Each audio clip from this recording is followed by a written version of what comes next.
So what do I enjoy about working on the farm? Well, the biggest thing about working on the farm is I'm at home with my family when I'm working on the farm. That's the biggest one.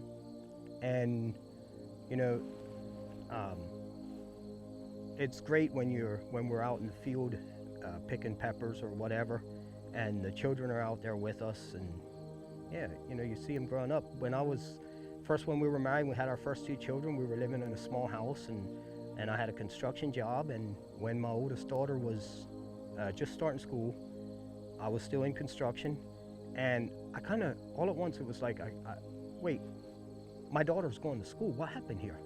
How did this happen this quick? And my wife and I were talking about it one time, and I said, if time keeps going like this, my children are going to grow up, and I'm not hardly even going to see them grow up. And that's when we started seriously thinking about moving to the farm again. So I was born and raised on this farm, and I lived here till I was 22, got married, and then we lived off the farm for 10 years, and came back to the farm again. So my name's Reuben Riehl. I'm the farmer. I'm the manager of Riehl Farm Produce, which is also the hub for Honey Brook Harvest Collective. I grow a lot of specialty peppers. So I have what's called a Jimmy Nardello sweet pepper. It's an Italian fryer type pepper. Very sweet, it's a thin shell. It's a great frying pepper, which I haven't seen anybody else growing them. Not for resale, it's kind of a specialty garden type pepper that people grow in their garden for themselves. That's a pretty special pepper. We also have a gypsy pepper, which is also an Italian type. It's a heavier wall than the Jimmy, and it's not a bell pepper, but it's more shaped like a bell type pepper. Has a heavy wall, kind of like a bell pepper. Very sweet. And then the shishito, which is a very popular one. And we have, what other varieties do we have? Oh yeah, the manganji, which is very similar in texture and the flesh thickness to the Jimmy, but it has a little bit of heat to it. And then we have a mini bell pepper. That's a pretty cool pepper. It's a bell pepper, but it stays very small, and it's a thick wall like a bell pepper. It's great for stuffing. In the spring and fall is lettuce and greens, the baby greens, salad greens. In the summertime,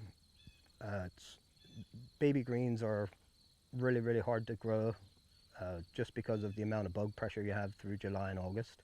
And lettuce is difficult in the summer also. When it gets that hot, it gets that bitterness to it. You don't have that sweet, crunchy lettuce as much. So, kale stays fairly good in the summertime. Collard greens do well in the summertime.